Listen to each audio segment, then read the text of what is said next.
Okay, everyone, good afternoon. I'm Councilman Justin Brannan, Chair of the Finance Committee. It is 3 o'clock on Monday, the 17th of June, and we just got out of another long budget negotiating session, but we wanted to sneak out for a minute to, just to talk to the public and let you know what's going on and how, and sort of pull back the curtain a little bit on how budget negotiations go, how this process works. And today, on this inaugural edition of Council Insider, we're going to be talking about the education budget, talking about public education, higher education. We've got joined today by our education chair, Rita Joseph, and we're joined by our higher education chair, Eric Dinowitz. And we're also joined by two of our most loyal advocates who help push the priorities that the council wants to see. It's really a partnership that the council relies on our advocates and our folks who are actually doing the work to help push these priorities forward. So we've been joined today by James Davis, a good friend from PSC-CUNY, and by Michael Rivendaniera from the YMCA. So we still got a ways to go in this budget. It's the halfway point in June. We got to pass this thing by the end of June because the new fiscal year begins on July 1st.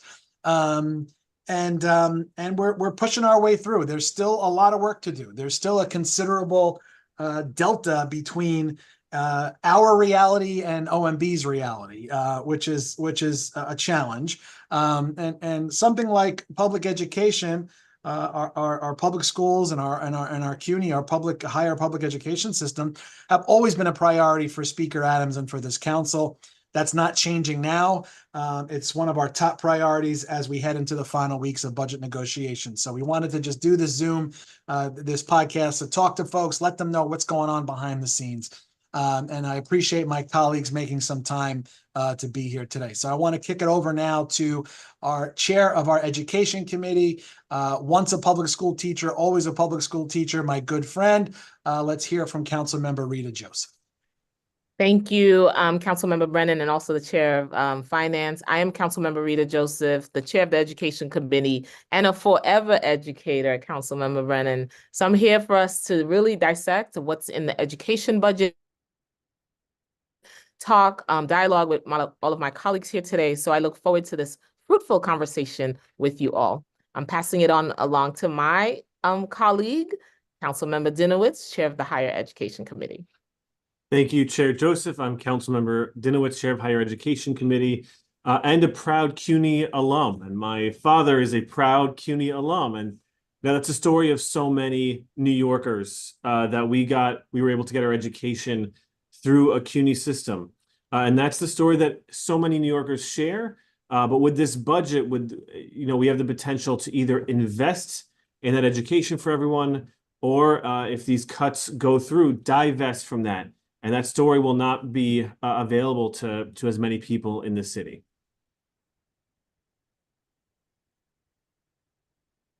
I'm going to turn it back to Chair Brannan. Right on. Thank you, Chair. We are now going to jump right into it here. And, I want to talk a little bit about and open it up, obviously, to the advocates as well. But just to start with our chair, $500 million is a big investment. Can you talk about a few of the programs or areas that were maintained in the executive budget? Oh, absolutely. But I also have to stress those were federal dollars during COVID that were put into the education budget, and they're sunsetting this fall. So we had to find a way for us to replace those dollars. So we also were very diligent with the advocates. We did a 5-borough tour to let families and educators and communities know what was at stake, what we were standing to lose. So we had to make sure we were raising the alarm, right? We were sounding the alarm to make sure that communities know what they were losing. What we did gain when the mayor announced the 500, we were able to do social workers. There were 500 social workers and psychologists that were funded with federal dollars. that was also put back. We were able to put in 113 community schools. I always say every school to me in New York City should be a community school because it has the model that I believe in, educating the whole child. And that includes families and that includes children. And I can't stress this enough. Social safety nets allow students to come to schools. These programs remove barriers. We can't have an empty building, no matter how great and wonderful the curriculum is. If we don't have these social safety nets in place, our buildings will be empty. So community schools were very important. Learn to work. Learn to work allows young people a second chance, especially those that are older and undercredited, allows them to work. When we were in the Bronx, there were students that was telling me, council member, this really helps me. I can help my mom. I can be independent. And that took me off the corner. So when we talk about public safety, those are the things we talk about. All of these things that were in the budget that were about to go out. What else was in there? Art funding. One of the things you and I, Chair Finance, we fight all the time because we say this is where the love starts. School is not just academic, it's music, art, theater, dance, and all of the things that make it wonderful. I still remember my elementary music teacher, Alexine Fenty, till today, because she made an impact in elementary school and Joyce Bradford in middle school. She was my music teacher, so we know, and of course, Chair Brannan is a famous rock star, been on tour all over, so he knows firsthand experience on the impact of what arts education does in our public schools. So that was one of the things that were funded. Our most vulnerable New Yorkers, right? Our early childhood preschool students, we were able to put in to maintain the special education providers, to increase the service. We're still fighting to fully fund that, but this was the first step to making sure that we provide these services for our most vulnerable students in this city. Pathways to career programs in high school, offering apprenticeship, career readiness, and access to college. Those were very important. PSAL, students who play sports, that was part of the programming. Funding for our students who live in shelters. Shelter-based coordinators are a game changer. They're a lifeline. When students enter our New York or shelter system, they are the ones who guide them to say, this is the school you go to, case management, making sure they're in the right place. So it was very important for these things to come back into the budget. So there's so much dyslexia screening, our ENL students, bilingual education. More than ever, we're seeing a lot of our new New Yorkers need all of those support, and those were already shortage areas. So in order for the funding to maintain what we have, those investments had to be made. So there's so much investment that went in, programming for community-based organizations, funding for affinity schools, right? Those programs also show that the data show they work. So these are data-driven programs that had to be restored. So that's some of the programs we were able to restore with over $500 million investment already in the executive budget. Thank you, Chair. So let's talk a little bit about early childhood education, which you hear a lot about. It's obviously one of the top priorities for this council in the FY25 budget negotiations. So I want to hone in on an aspect that should get more attention: preschool education. Can you, Chair Joseph, discuss on how the lack of preschool education seats have impacted our city budget and working families in this city? Absolutely. When you create affordability, we talk about affordability, ability to also retain families to live and work in this city. That's one way to thrive, right? So by providing our youngest scholars a seat and for the families to work. And we saw investments in early childhood. Every time you invest, our return is $8.90. That comes back into the city and support our budget. So we got to make sure that we provide these seats. And also, one of the things the council has been calling on is the type of seats that they provide, right? I used to be an educator. I never got out of work at 2:20.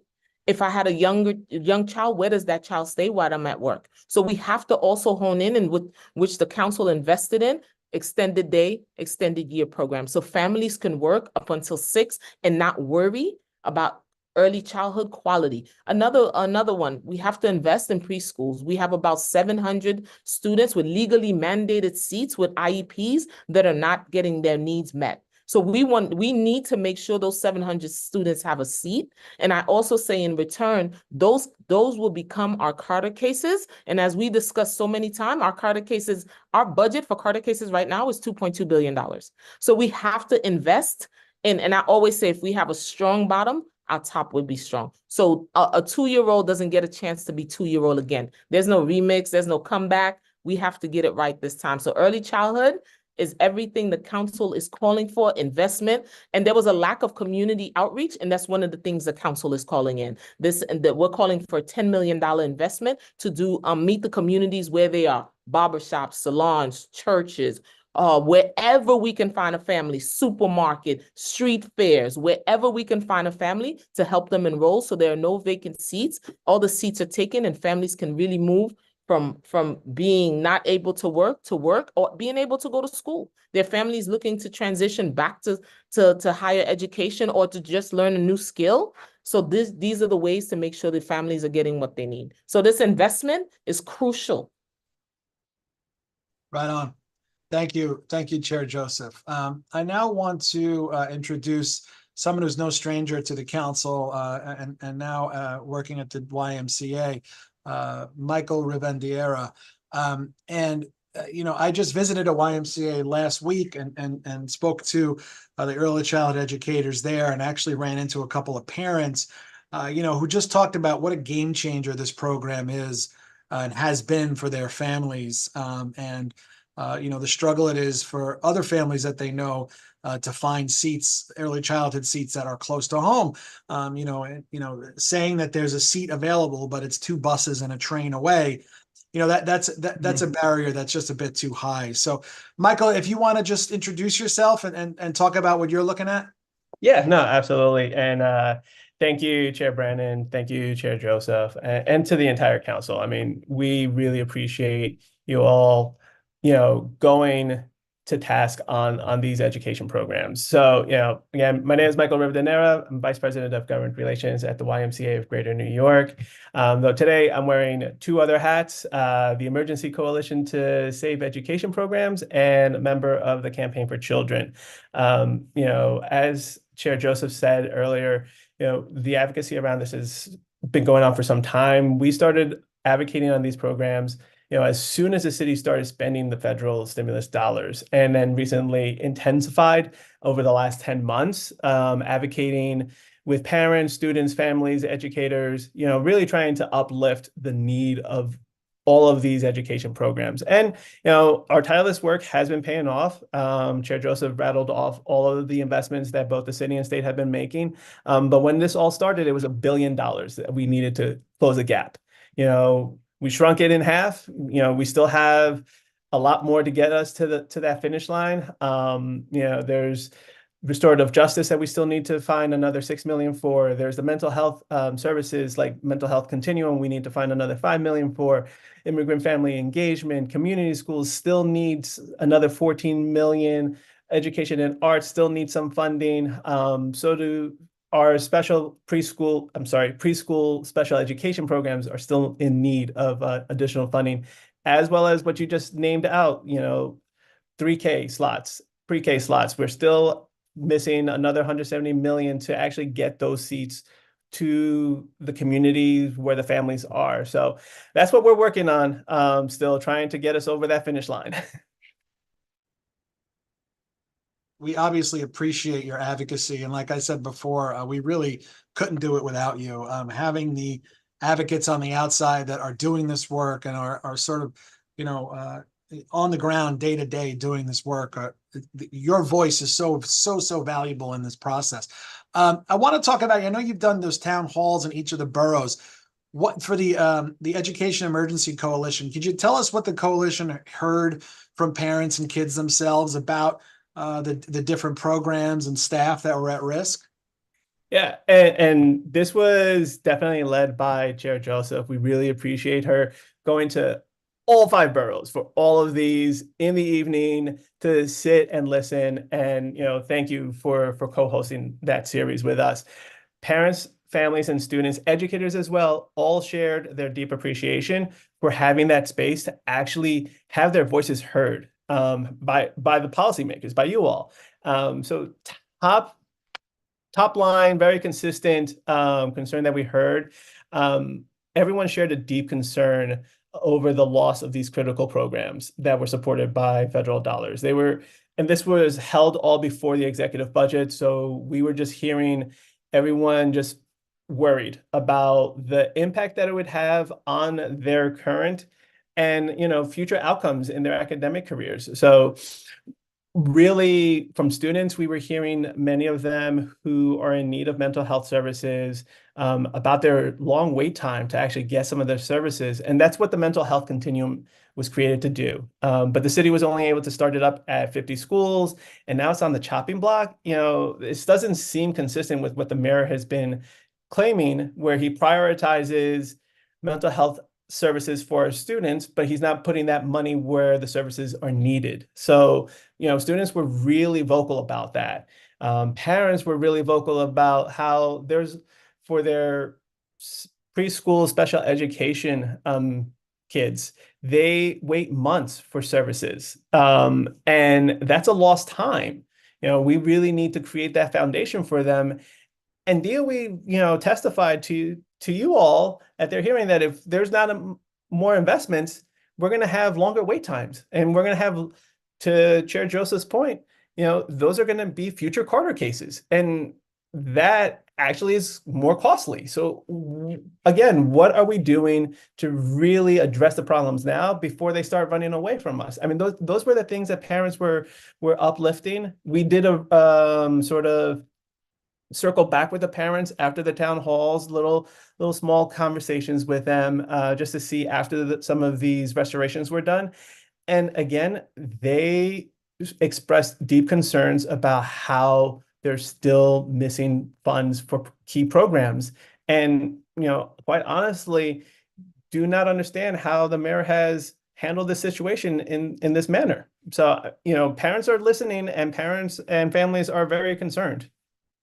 Yeah, that's right. I mean, these aren't just numbers on a page, right? All these cuts and all this chaos around proposed cuts and have a real world impact. And we're definitely hearing from families that can't plan their life because they don't know what programs are in jeopardy. I wanted to touch on another thing. Chair Joseph talks a lot about educating the whole of the child and engaging them inside and outside of the classroom. Can you talk a bit about how the community schools model and the student success centers help New York City students navigate their educational journeys and set them up for the future?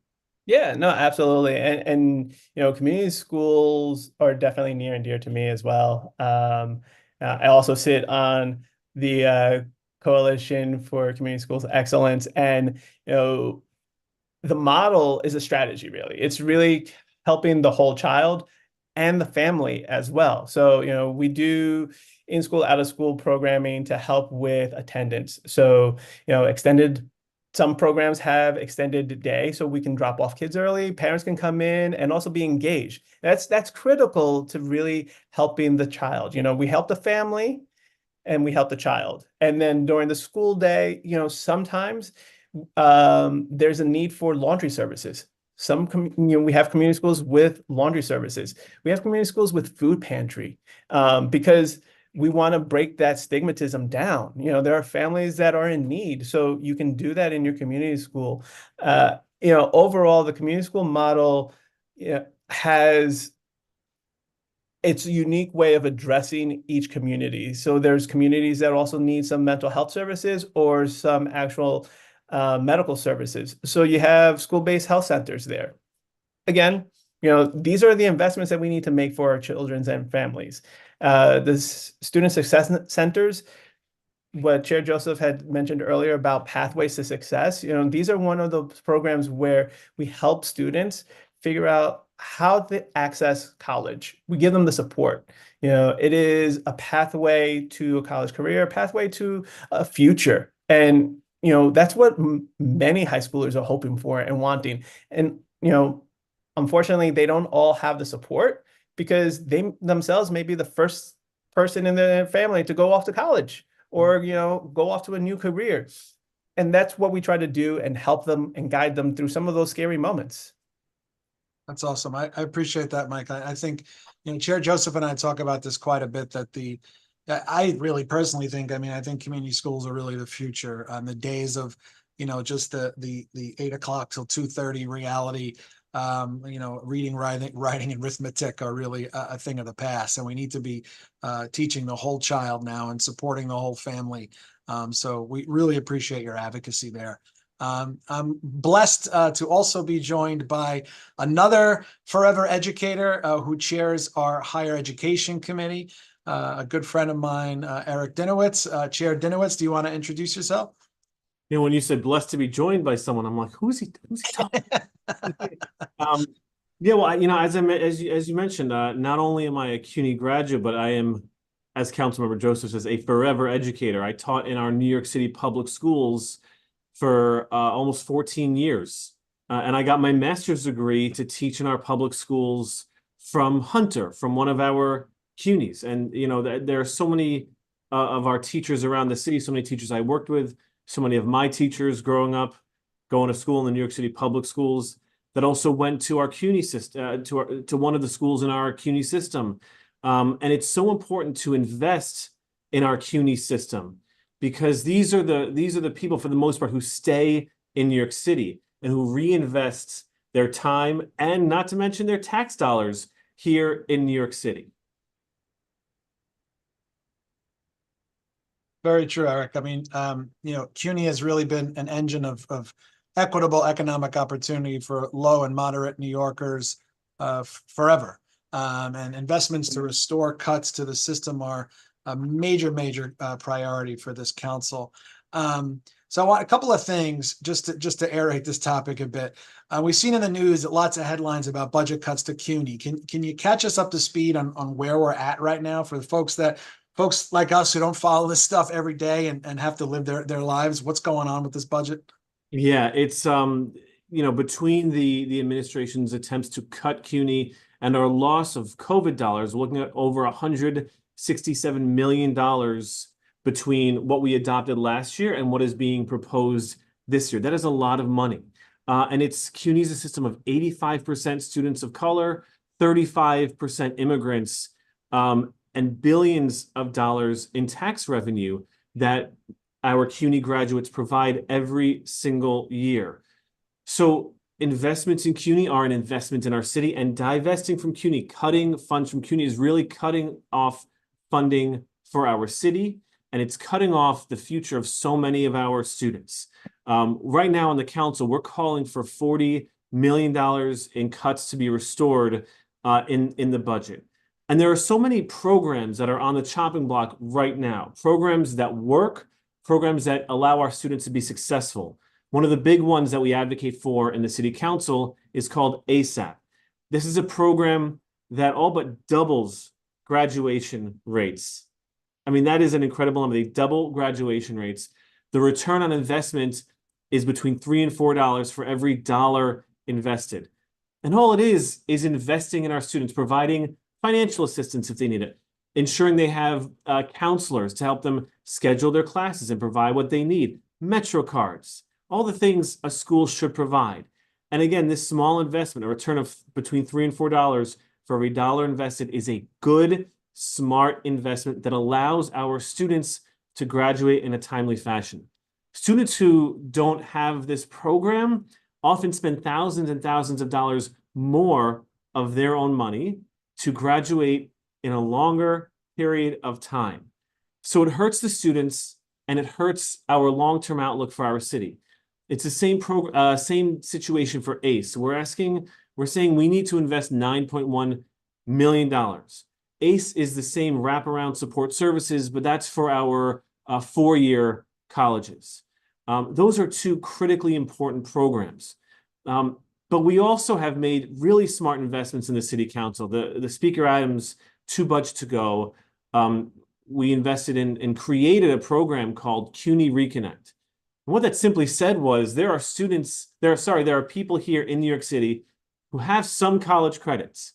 Why don't we bring them back to CUNY, let them finish their degree, and see what happens. And what happened? We invested money for 10,000 students. In the first year alone, 16,000 students were engaged.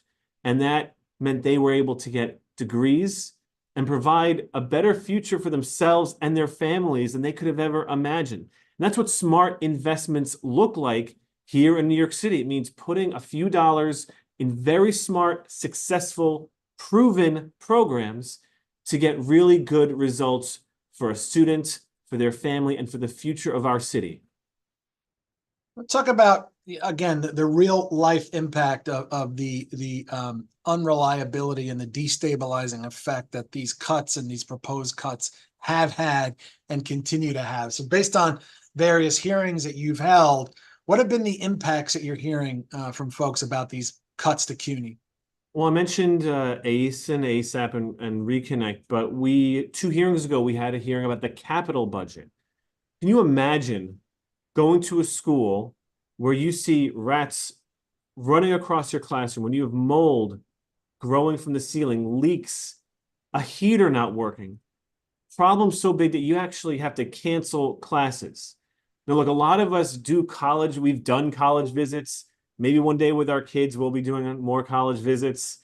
And we look at the facilities and we say, you know, this is a really nice gym. This is a really nice building, a nice theater.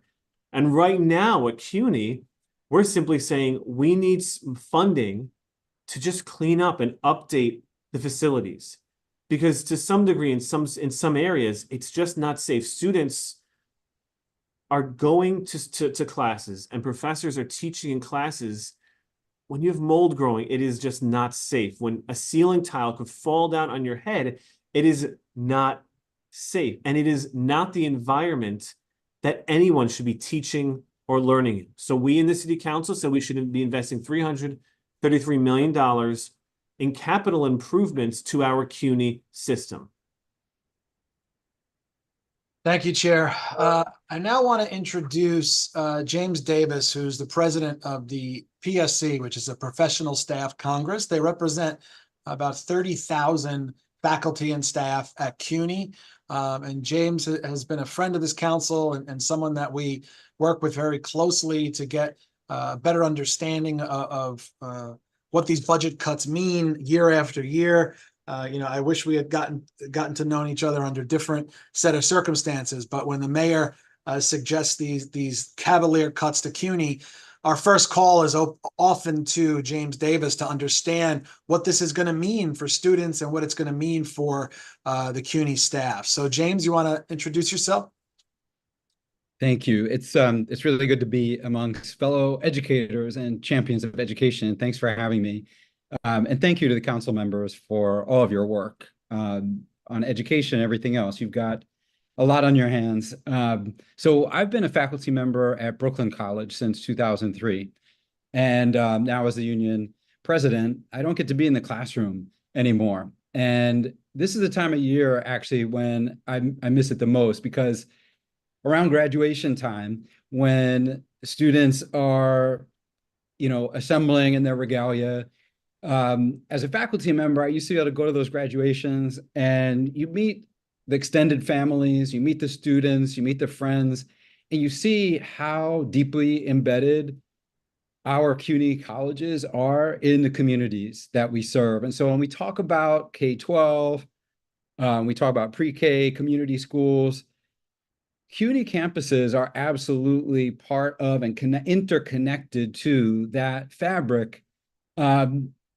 Meeting those students' families at the end of their graduation, at the end of their academic careers, is incredible, because unlike in the K-12 setting, as a professor, I'm not engaged all the time with a family or siblings, but you really get to see at this time of year how critical reaching that milestone in a person's life can be for themselves and for their broader extended family. So in a lot of the work that you all do and that I do, we're looking at spreadsheets and we're looking at data, and we have to, right? We need to be guided by those numbers on a ledger. But you all know this as well as anyone, those individual stories of those students who needed the support that they got at the city university to propel them through to achieve their educational goals. Those are really the students that I come back to, day in and day out, that keep me going and keep all of us, I think, in the PSC focused on a vision for improving CUNY. Right on, James. Yeah, look, I mean, 85%, correct me if I'm wrong, 85% of CUNY students are people of color, 35% are immigrants. It's truly a vehicle of mobility and an opportunity for New Yorkers. And I want to talk a bit about the state of CUNY's finances and why is it so important to invest in the CUNY system now? Yeah. CUNY's the largest public urban higher education system in the country. And it's really, it could be and has been the crown jewel of public higher education in the country. It can be, again, it is very difficult to maintain the unusual combination of access and quality that CUNY is well known for. It's very challenging to maintain that combination of access and quality under these conditions where city funding is being eroded. To put it more concretely, the university has sustained cumulative cuts throughout the pegs of nearly $95 million, and that falls disproportionately on the community colleges. The senior colleges and the professional schools also receive some funding from the city, but the community colleges are really funded through that city budget. And it's exactly those community colleges that are the most vulnerable. It's exactly the community college students that are the most vulnerable, especially coming through and out of the pandemic. So, when I think about a mayor who has 2 degrees from CUNY institutions and who knows very well how extraordinary CUNY can be as a ladder to individual and family and community social and economic mobility, it's counterintuitive to continue to seek additional cuts. And obviously the April reprieve that we got, helps. But when you're looking at 6 or 7 financial plans that pile up cut after cut, that's just a recipe for disaster. And right now our community colleges are welcoming students back. And the real question is, what are they going to be welcomed back to? Because enrollment is rebounding. I want to zoom in a little bit on what these budget cuts have meant or will mean to your university. Talk a little bit about sort of the human impact there. It's had a really difficult impact both on my members, right, the faculty and staff, and also on the students, right? So just to be very concrete about some examples, the university-wide, the impending loss, and Councilmember Dinowitz referred to the end of the federal funding, the imminent sunsetting of the federal funding combined with enrollment fluctuations during the pandemic drove the university administration to seek to close a budget gap across the whole system of $128 million. And that was really, really difficult over the course of this past academic year, because it meant that our college budgets, right, had to somehow generate the savings or the revenues, and it was mostly through savings, in order to produce, millions, if not in some cases tens of millions of dollars of savings for the university. What did that mean in concrete terms? It meant reducing the number of classes that were offered, and sometimes right on the precipice of the beginning of the semester, having classes be cut.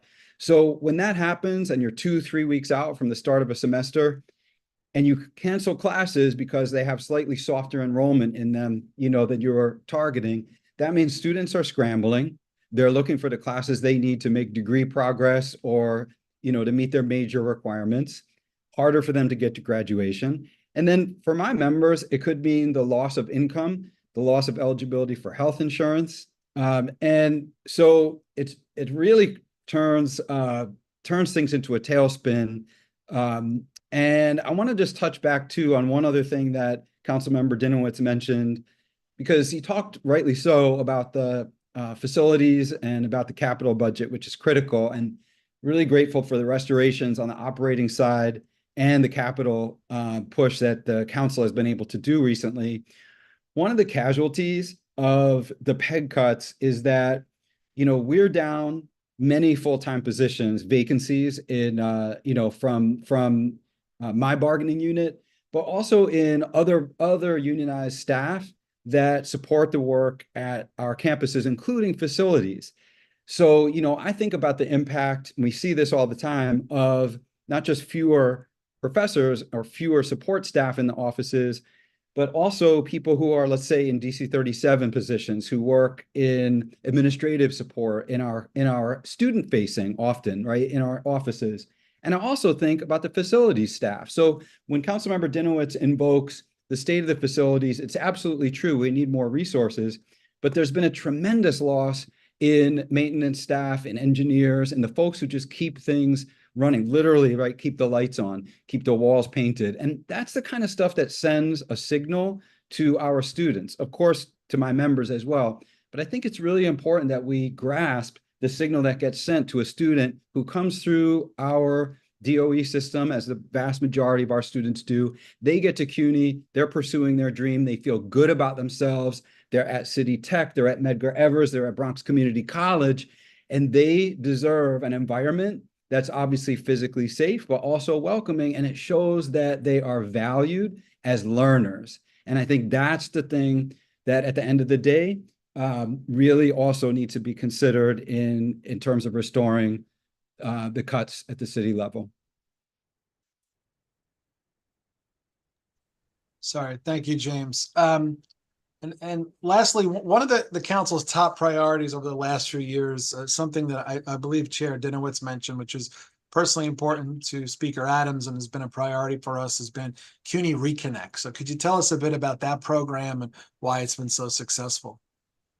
Yeah, Councilmember Dinowitz cited the figures. I think it exceeded everybody's expectations. And also from our point of view, it's been tremendously important. If you look at New York City, we know New Yorkers lead very complicated lives. There's all kinds of reasons why students start at CUNY and then they stop out or drop out. Some of them are financial, some are otherwise. But what Reconnect said, and this was really brilliant, right? You all deserve a lot of credit for this, and Speaker Adams especially said, we know that there are a lot of New Yorkers out there who do actually want to pursue their degree and complete their degree. Reconnect is a path to get them to do that. We have exceptional programs that, as Councilmember Dinowitz mentioned, are demonstrably, documented to improve graduation rates. What Reconnect said is, we know there's a whole sector of potential returning students out there. How can we get them back in? And then, and this is, I think, the piece that we still need to solve, how do we support students in persisting all the way through to their degree? I would say at this point, CUNY no longer has an enrollment crisis. I think we have a retention crisis, or at least the potential of a retention crisis. Can we manage to keep the students who are coming through the doors? Can we manage to keep them enrolled and progressing towards graduation? I think we can, but it is going to take more resources. Right on. Thank you, James. Just to all participants on the call here, talk a little bit about what some of the biggest, I guess, roadblocks are to making education, higher education, truly accessible to all New Yorkers. So we're going to start with Chair Joseph. I'm making sure the families are also aware. So one of the things we're also fighting for in the budget was this language access for students in New York City, because we know very well that New York City has over 180 languages, similar to the United Nations with member states. So there's a representation of languages. So that's one way to make sure that we're accessing and meeting families where they are, right? Because I've always told the chancellor that parents and families also have to be part of this educational journey, knowing how to reach families, engaging them, and just like James said, retention also. So we saw that. We have to make sure that once we capture the students and the family, that we're doing everything in our power to retain them, make sure they're engaged, make sure that they're heard and seen as part of the process in educating their child, that the work is not only our job as educators, but it's a partnership. And this is where community schools are so important, because they do all of that, right? Providing even mental health support for families, not just the child, having after-school programming, having food pantries. And we saw post-pandemic, the food insecurity, housing insecurity, even CUNY students were facing. A lot of our students that came to the CUNY system were also international students who was kind of stuck here during the pandemic and didn't have any access. So CUNY had to pivot and create food pantries, create food cards for students to be able to maintain. So we're fighting a whole gamut of stuff at the same time, and also remembering that we had about $1.9 billion of federal dollars that are expiring. So it was coming at every angle. We're able to stabilize some of the sector, but we need more investments in order to stabilize the sector. And I've also called on my colleagues on the states. They got to step up and do a little bit more as well, in not allowing only the city for us to carry the weight. And my state colleagues have to carry some of that weight with us as well. Thank you. Is there anything else folks want to add before we close? I would just say we in the city council understand how all of these things play into one another, and all of the education really is a foundational piece of our city, not just because it provides a degree to people, but look at the things we in the council invest in. For example, for CUNY, we invest in childcare, knowing that a person may not be able to get to class or go to class without that childcare, and then they won't be able to get that degree and do better for themselves and their family. But it's not just about the students. I, over the years, have had many high school students who've had to leave school early to pick up their brother and sister from daycare or from school, or to take care of their little sibling. And so when we talk about early childhood education, pre-K, 3K, when we talk about childcare at CUNY, it is also about the high school students who are leaving school early every day and risking their own future and their own ability to do better for themselves. So those are the sorts of things we understand, the interconnectedness of things in the city council, and how we're trying to uplift everyone by all of the very smart investments we are trying to make in for the people here in New York City. Right on. I want to thank everyone for joining us. James, Michael, you guys have been amazing champions, and we appreciate you always being there for the council and always having our back, and especially at a time like this during the tense couple of last weeks of budget negotiation. It's great to have allies out here. So thank you so much for joining us. Want to plug that you can watch this later on Facebook or Twitter or YouTube. It also will be on Apple Podcasts and Spotify. You'll remember that you were in on the ground floor for the very first Council Insider when we're on episode 3000 in a couple of years. And tomorrow we will be having a Council Insider Zoom on housing. So we're going topic by topic as we head into the final weeks of budget negotiations. So tomorrow, Tuesday, June 18th, 6:30 p.m., we'll be back here in the same place where you're watching us now, where you're listening to us now, to talk about the housing portion of the FY25 budget. So Chair Joseph, Chair Dinowitz, James, Michael, thank you all for being here this afternoon, taking time out of what is a very, very hectic time for all of us. And we're going to sign off for now. I'm Councilman Brannan, and this has been